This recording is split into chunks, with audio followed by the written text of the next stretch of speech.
Hello everybody!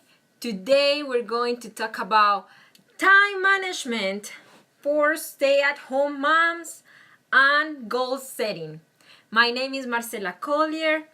If you are new to my channel, I encourage you to subscribe and to hit the notification bell so every time I upload, you are notified of my videos. So I'm Marcela Collier. I am a mom of twin toddlers. I am a foster mom of a teenager. And I'm here in a mission to give you tips and advice to empower you mom with the confidence that we got this called motherhood. So today we're going to talk about time management and goal setting. If you feel that you're exhausted, that you're frustrated, that you've been taking care of everyone else but you, this is the place. Because all goes down to time management. And I tell you from experience, as a busy mom of toddlers and as a foster mom, I thought the same, that I didn't have time for anything until I discovered that I had the same time that everybody else had, right? It's 24 hours in this day, every day. We all have the same time. The issue is how we are handling our time. And that was my problem. And the second thing, if you feel that you don't have a life outside motherhood, I feel the same way. And there was a point in my life that I knew that something needed to change. And then I was committed to put myself in the calendar, and that was my goal, right? But goals without a plan is like a ladder with no steps. So today I'm going to help you, mom, to set that goal of putting yourself in the calendar. I know you have a million things to take care of. I know that your children are small, or maybe they're a little bit older, but you're still very busy. I get you. I'm on your shoes as well. But I'm going to tell you my strategy to make sure that your needs are taken care of, because the shape that you are in determines the quality of care that you give to your children. So the first thing that, and those are my children in the background, my husband is helping me with them while I do this. So I'm sorry if there is noise. So the first thing that I want to tell you is that you have to get rid of what we call the mom guilt, that when we feel that we do things for ourselves, then we are neglecting important and urgent things. You are important as well, and you are urgent. And if you are not taken care of, you are going to get to the point of being burnt out, and you won't be the woman and the mom that your children need you to be right now. Okay, so let's go right to the topic. Let's talk about time management. And how I said, it is not about not having time, is what we do with the time we have.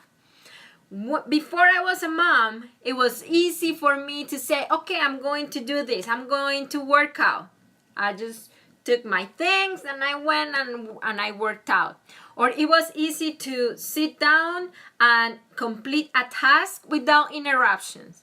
Now that I'm a mom, the key to manage my time was to prioritize, to set priorities in my life, and to be flexible and to understand the developmental stage that my children were in at the moment, and how I can fit the things that I want to do for myself according to the developmental stage they are right now.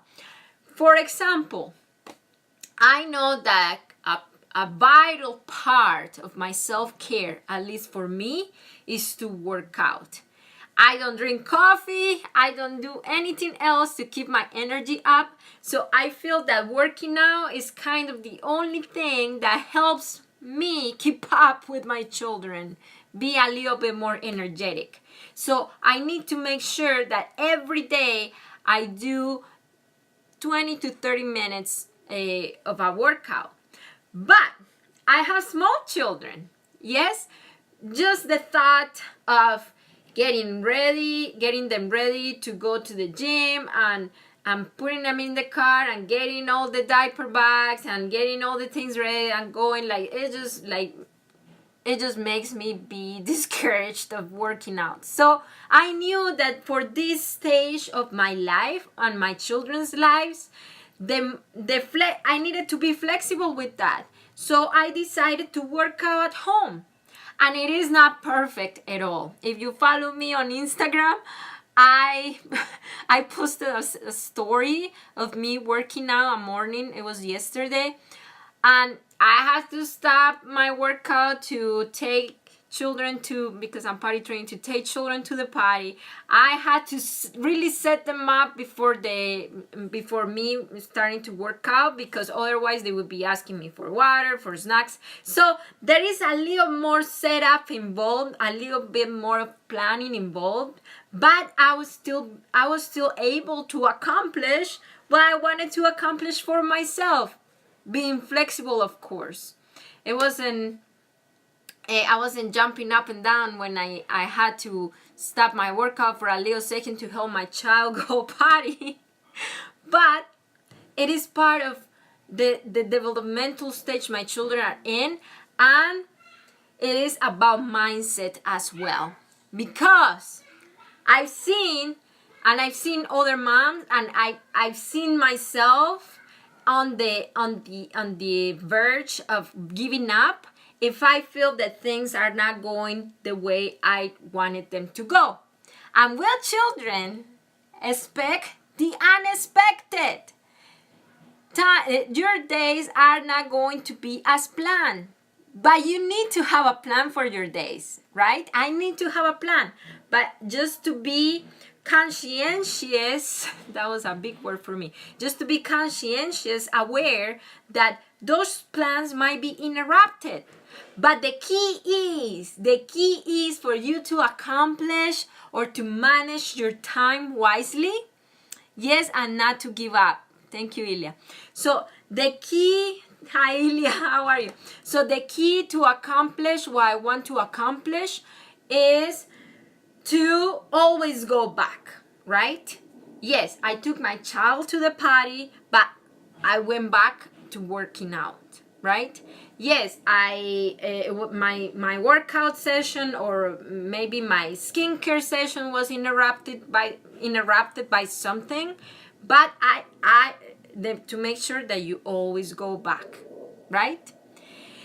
Let's talk about goal setting, because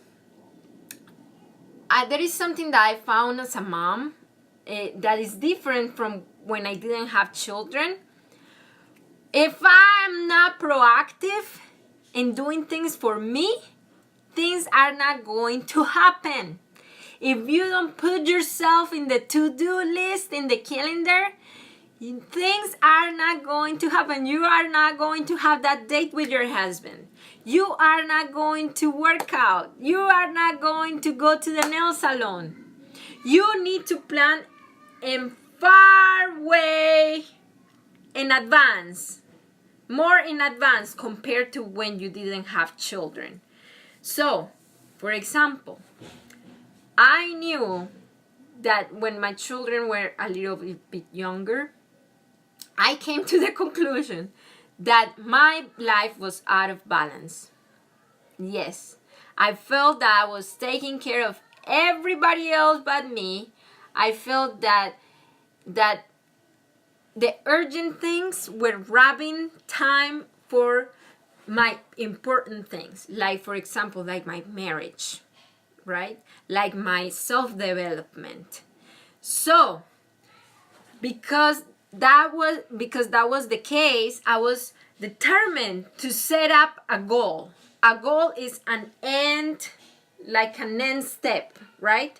Where do you want to be? So I started imagining where I wanted to be, where I wanted my marriage to be, where I wanted my, myself to be, right? And then I reverse engineered. Something happened with one of the twins. Sorry, I know it's a little loud, but okay. So I reverse engineered, and then I went to from where I was at the time, and I set a plan, and I actually created this called the mom balance wheel, and I created it for me, for myself. So in the mom balance wheel, I wrote all the things that I wanted to accomplish on every area of my life. So for example, in the marriage area, I wrote dating my husband once a week. In the friendships and relatives, spending time with relatives once a week. When in my case, it has to be on Skype because all my family are abroad. In the self-care, doing Pilates. In the children, individualized attention to my twins. So I wrote down each activity that I wanted to do for each category of my life. And I talked about this on the video that I have about goal setting for the new year. If you're interested, I'm going to put after the live, I'm going to set up a card somewhere here on top, and I'm going to put it on the description box so you are able to access that video as well. So after I wrote down the things that I wanted to accomplish, I said, okay, what do I need to do now to make sure that this happens, right?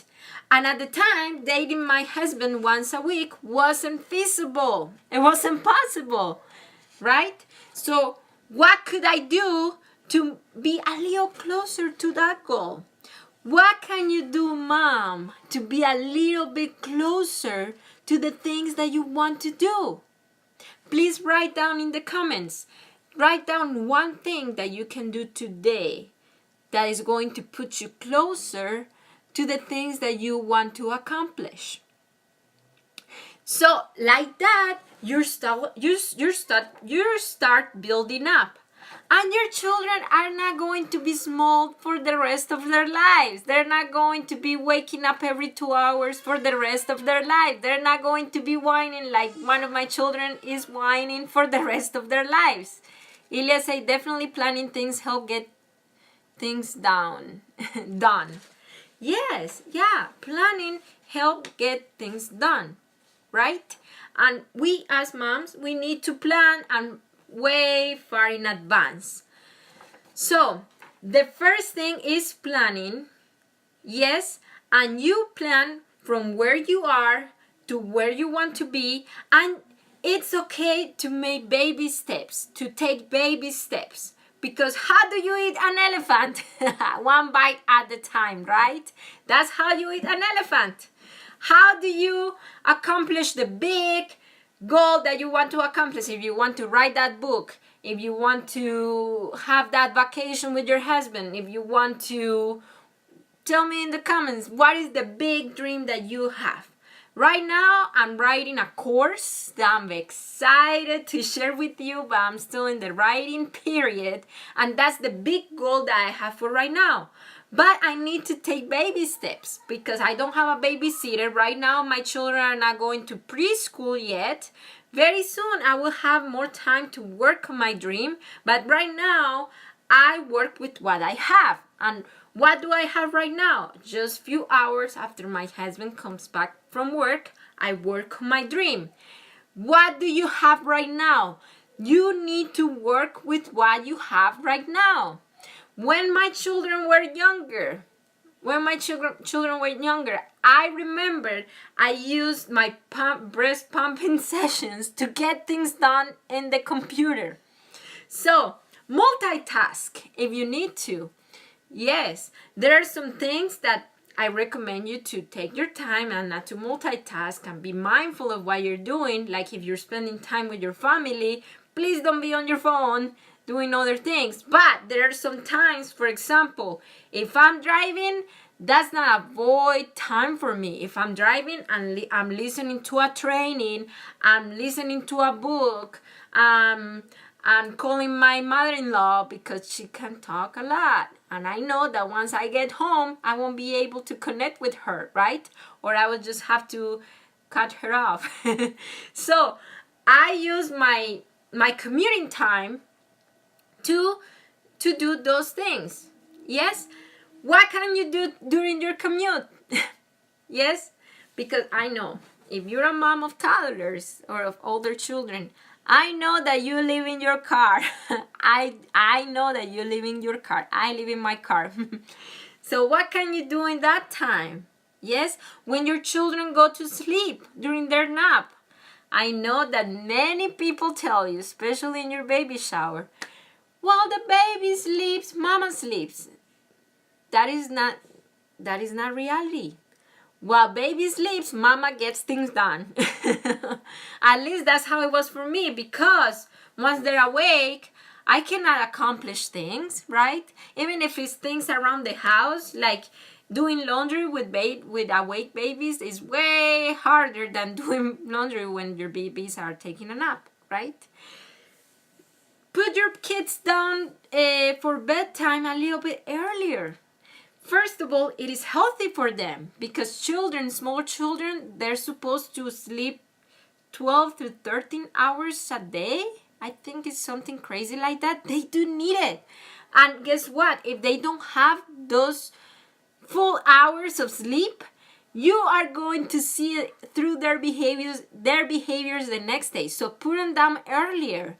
And have that time to connect with your husband. Have that time to relax, to wind down, take a long bubble bath. How good is that? I don't take baths, but I take long showers.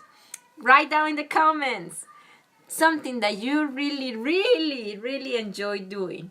And how can you fit it into your schedule? Make a plan for it. In my case, I love taking long showers. So once my babies go to sleep, I do that. I'm tempted to stay by the TV and watch The Bachelor because my foster son does it. But I know if I spend time on The Bachelor, I won't have time to wind down and relax. And then I will go back to sleep as stressed as I was. At least me. Maybe The Bachelor relaxes you out. Let me know in the comments. So that's why I wanted to tell you, Mom. Remember, Mom, you got this. You are able to set up a plan to put your time